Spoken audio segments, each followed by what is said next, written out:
There's a lot of talk surrounding AI these days, and if you're a childcare provider, you might have asked yourself, what does AI look like in the childcare space, or how can I apply these new tools into my program? In this video, I'm going to show you how I created a custom GPT inside of ChatGPT to generate CACFP compliant meals based on the official requirements that the USDA gives out. If you don't know who I am, my name is Angel Benavides, and I work closely with childcare providers, implementing time and money-saving ways with AI and automation. So without further ado, let's get right into the video.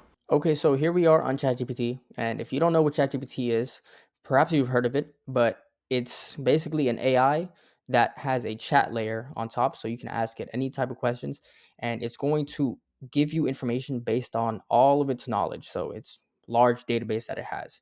So I can say something like, how far is Jupiter? And then it's going to go into its mind, retrieve all the knowledge that it currently has. But the way that we're going to use it is a little bit different. We're going to feed all the information that this GPT is going to have so that it can give us very accurate responses. And I'm going to show you exactly how to do that. First, we're going to open our sidebar, and then we're going to go to where it says GPTs right here. And then here you can see there's a bunch of GPTs that people have made. So there's one that writes for you.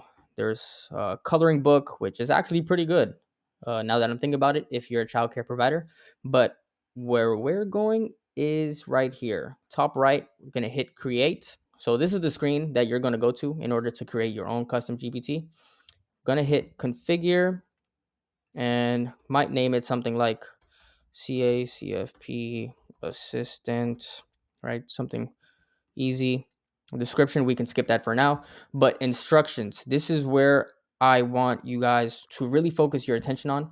Instructions and knowledge. This is going to be very important for us because what we're going to do is feed it specific information, specific websites, which I'm going to show you how to do in the next couple seconds. And what this does is it cross-references every time that it responds to you based on what the websites look like and what the website consists of. So here I actually have some websites that I already looked for, and these are official USDA CACFP compliant websites. That means it's from that organization, whether it's CACFP or USDA.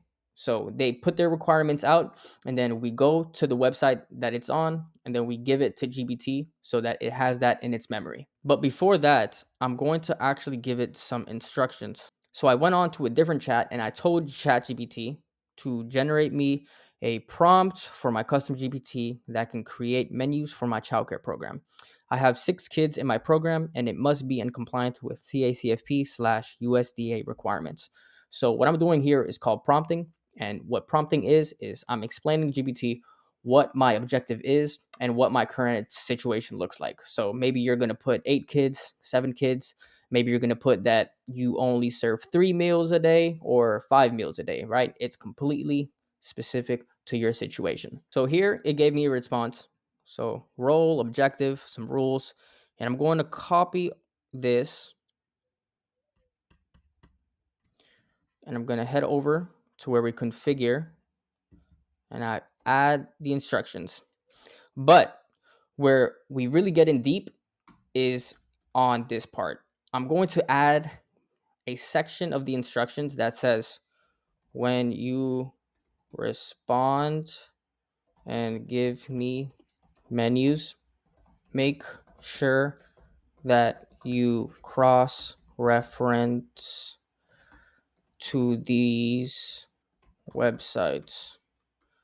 And then we're going to head over to this Google Doc, going to copy and paste it at the end. So this way, the GPT knows to retrieve information and cross-reference every time it gives you a menu to the official requirements for all your meals. So after we've done that, we're now going to hit create. And for now, let's just put only me. And there we go. I can now view my GPT and ask it questions without feeling nervous that it's going to give me some wrong responses that's going to hinder my reimbursement. So now when I ask it a question, I know it's going to retrieve correct information. So let's test it out by asking it to create a week's worth of meals. And there we go. It says here is a CACFP compliant weekly menu for your childcare program. 6 children following USDA meal patterns requirements for breakfast, lunch, and snack. So if you've noticed, it said 6 children, but I didn't tell it that I have 6 children in my initial message. And this is because we already prompted it inside its instructions, so it's already inside its memory. You can kind of think about this like an actual human's mind, right? We already have context and memories stored in our mind. So, like, you already know what your operations look like.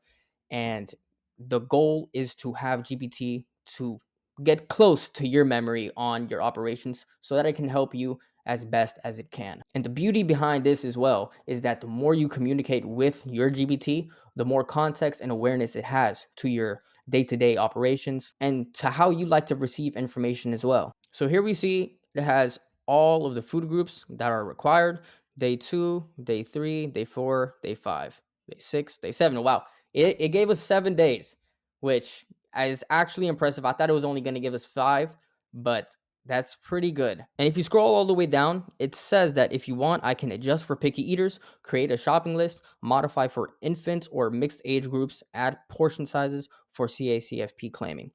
So this is actually very useful because it's asking you if you want a shopping list. And if you say yes, you can get a shopping list from ChatGPT. And whenever you're in the grocery store aisles, you just pick up your phone and just glance at your phone and see all the items that are CACFP compliant. And if we look a little bit deeper, it has some notes for you as well. So no grain-based desserts, yogurts and cereal meets sugar limits.